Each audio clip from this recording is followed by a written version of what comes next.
Maine recently became the second state to boot you-know-who off the ballot. They cited the same constitutional amendment. I'm going to say that again. The same constitutional amendment that Colorado did, which states that anyone who engages in insurrection is ineligible to run for political office. Okay? That's what the Constitution says. But now you know who is vowing to appeal, and some of his Republican rivals for the nomination think he should be allowed to stay in the race. Take a look. The idea that one bureaucrat in an executive position can simply unilaterally disqualify someone from office, that turns on its head every notion of constitutional due process that this country's always abided by for over 200 years. It opens up Pandora's box. Makes him a martyr. You know, he's very good at playing poor me, poor me. This should be decided by the voters of the United States. It should not be decided by courts. Now, you remember, none of this would be happening had he let the people decide who they wanted to be president. He didn't like that. He didn't want that. And he has spent all of this time fighting that and saying that it was a lie, it was this, it was that. He's been tossed out all over the place. Yeah. And now suddenly they're paying attention to the law. Where's everybody been? Did you just wake up and go, oh, damn?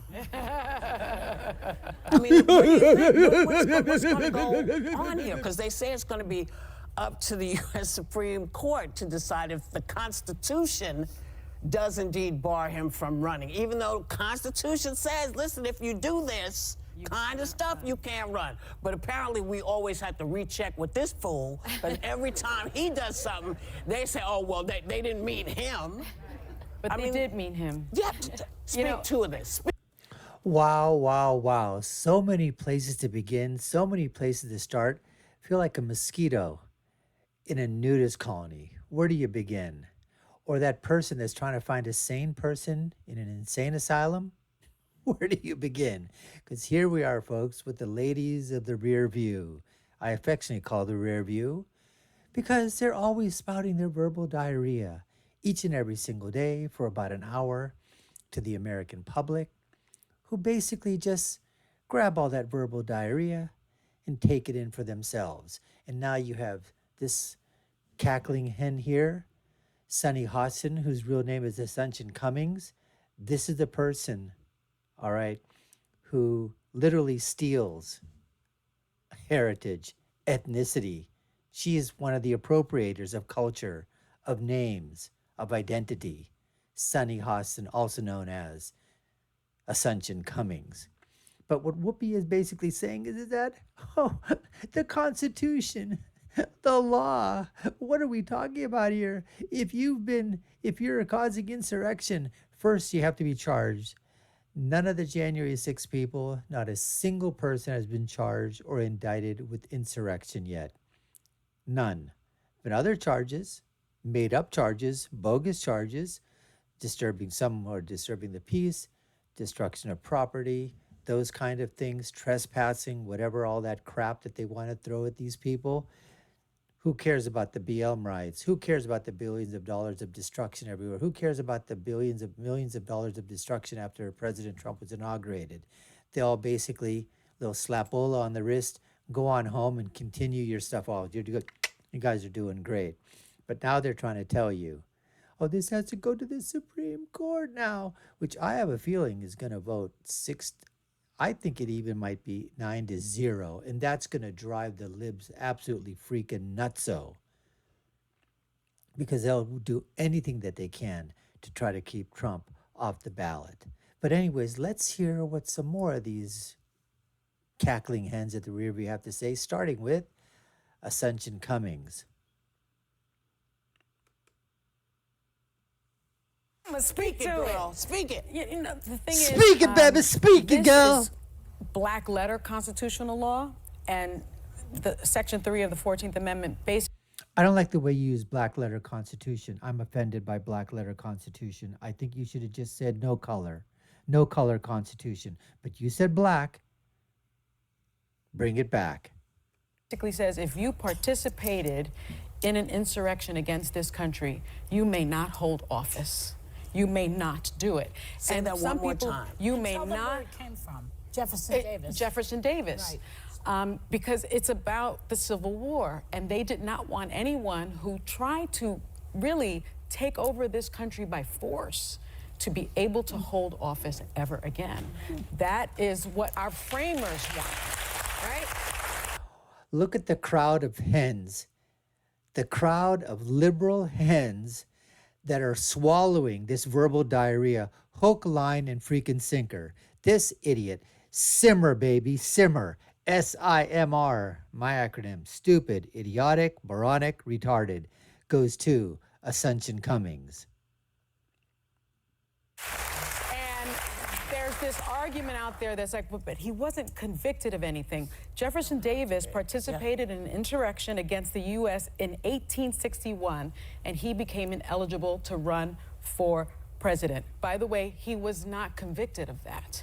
And so that argument is off the table. The other argument that should be off the table, it's going to go to the Supreme Court, but there are 4 justices that said that's claimed to be originalists, textualists, meaning what was written in the Constitution at that time is the law that continues. I believe differently. I believe that the Constitution is a living and breathing document.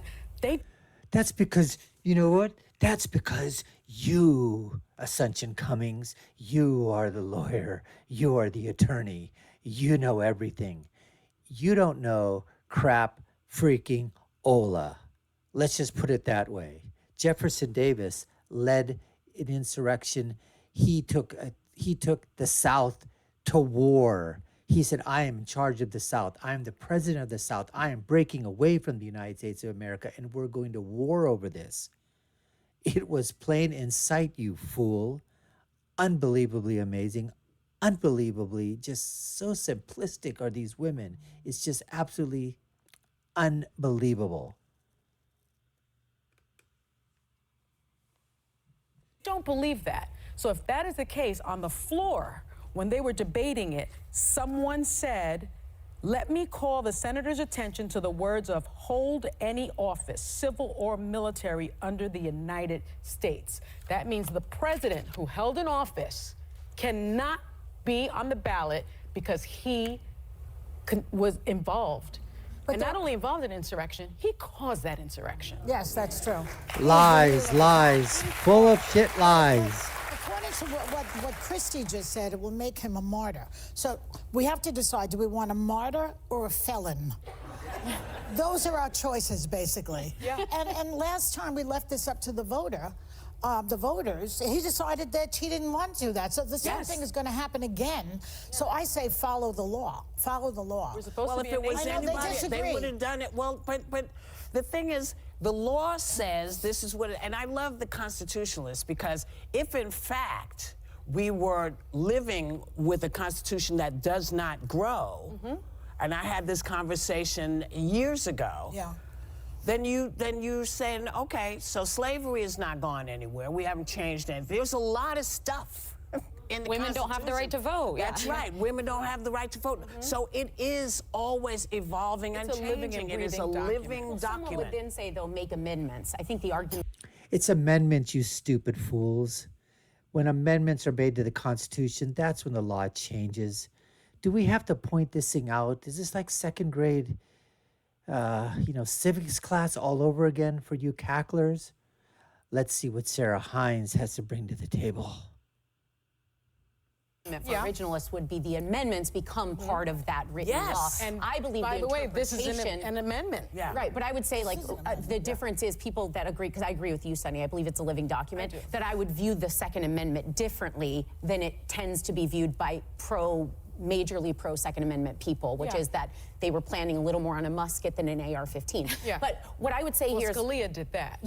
But personally, I think he definitely engaged in an insurrection, and I look forward to him being convicted, rightly so. But I think even more so, the language says if you aid and comfort insurrectionists. And from the day he came out of the White House, he said, we love you, go home. That's such He a great point. Yeah, and then he thanked also, them. and then in the video when he Good also people said on both he would sides. pardon the, no, this is specific to the insurrectionists. yes. He said he would pardon the insurrectionists. He listened to their album from prison because I guess it was a thing. So I think that, but the point I would say here is that I actually.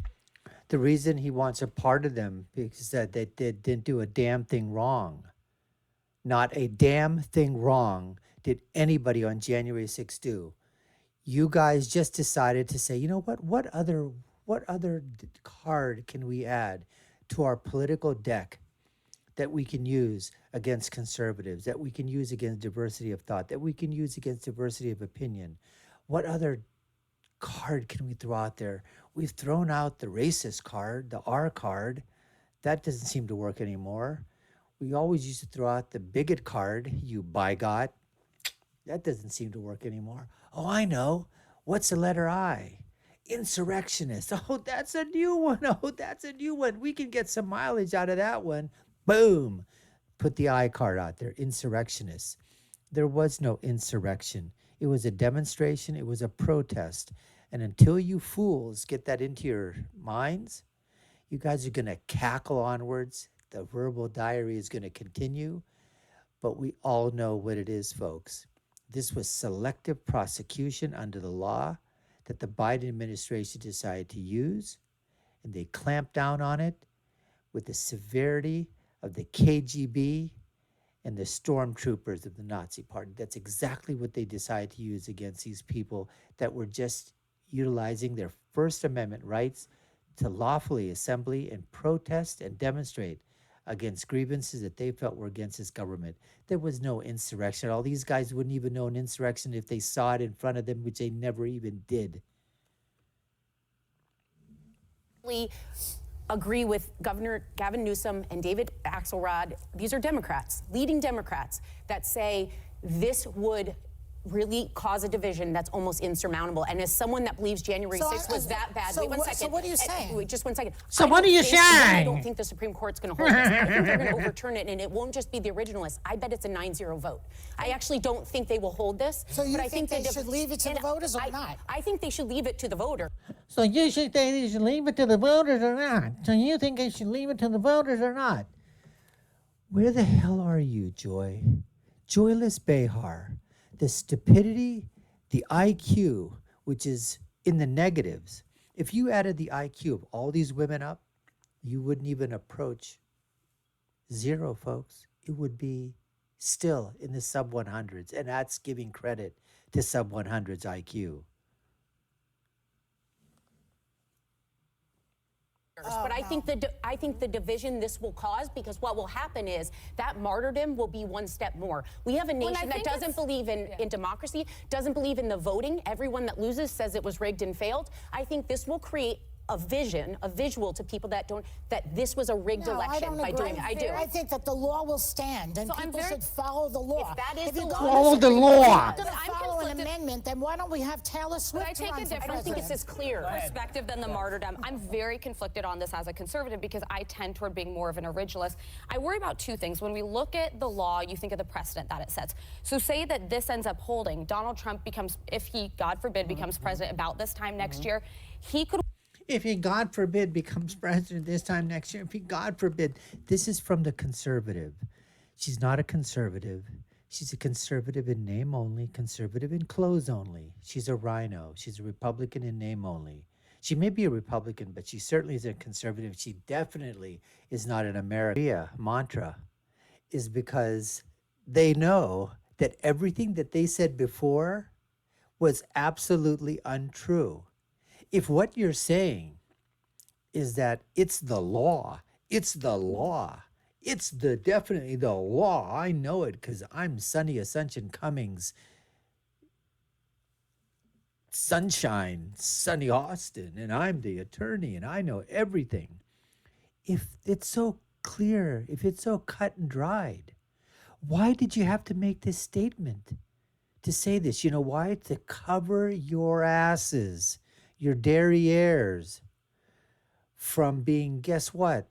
Saying that you were slandering, libeling somebody because they've never been charged. They've never been indicted. I mean, they haven't been indicted on these charges that you're saying insurrection. They haven't been charged on insurrection. They haven't had a jury trial. So they know full well that if they didn't put this inside here, they were in for a huge defamation lawsuit if the Trump team decided to come after them. So they know full well, folks, when they do something like this, you know that everything they said before was all absolutely nothing. Anyways, folks, we appreciate you taking the time to watch. You've been watching the Dr. Nasir Shaikh Show. I've been your host, Dr. Nasir. And if you haven't done so already, we'd love for you to subscribe to the channel, like, share, and follow us. You all know what to do. Take a look at other video content above and below. And I'll leave you with my final thought, which is, when you're right, and I'm always right. And you're like Sonny Ascension Cummings Hostin, culture appropriator, name appropriator of everything. The only thing that she's not ever going to say is that, guess what? She's always wrong because she's a leftist. Until next time, folks, take care and stay safe.